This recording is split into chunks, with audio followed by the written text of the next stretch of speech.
Po përpiqesha ta fikja zjarrin, kështu është shprehur Qemal Berhami, i cili u ndalua nga policia nën dyshimin se kishte lidhje me zjarrin që përfshiu Krujën, por u lirua disa orë më vonë me urdhër të prokurorisë. I moshuari ka mohuar të ketë shkaktuar zjarrin dhe ka deklaruar se në momentin kur ka parë flakët, ka marrë një zor uji dhe është përpjekur t'i shuante. Lirimi i tij erdhi pasi prokuroria e cilësoi ndalimin si të paligjshëm. Në fashikujt e prokurorisë thuhet se nuk kishte prova që implikonin 74 vjeçarin, ndërsa nuk ishte njoftuar organi i akuzës për ndalimin. Gjithashtu, Berhami rezulton të ketë qenë bashkëpunues me autoritetet. Veti moshuari ka dhënë edhe një version mbi mënyrën se si mund të ketë nisur zjarri, duke përmendur hapjen e saracineskës së ujit të lagjes në të njëjtën kohë kur ka rënë zjarri. Ai ka deklaruar se nuk mund t'jap një shpjegim se si ka nisur flaka, por ka mohuar kategorikisht përfshirjen e tij. Kam qenë poshtë shtëpisë sime dhe kur kam dalë, kam parë një vatër zjarri sipër banesës sime dhe kam marrë një zor uji për ta fikur. Në këtë kohë edhe komshiu im Artur Berhami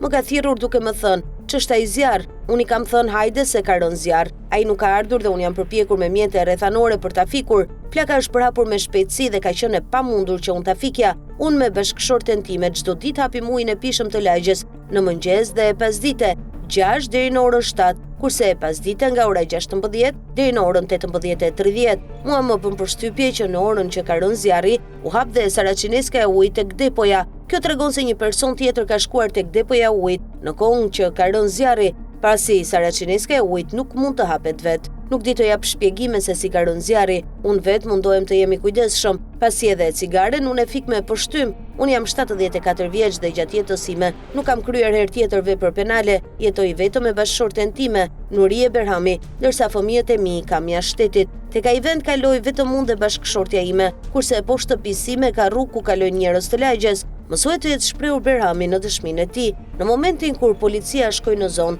74 vjeçari ishte gjetur duke u përpjekur të shuante zjarrin. Ndërkohë, në zonën e Abazës vijon puna për kontrollin e vatrave të mbetura aktive, ndërsa zjarri kishte përfshirë një sipërfaqe të madhe pyjore dhe kishte rrezikuar banesa e biznese.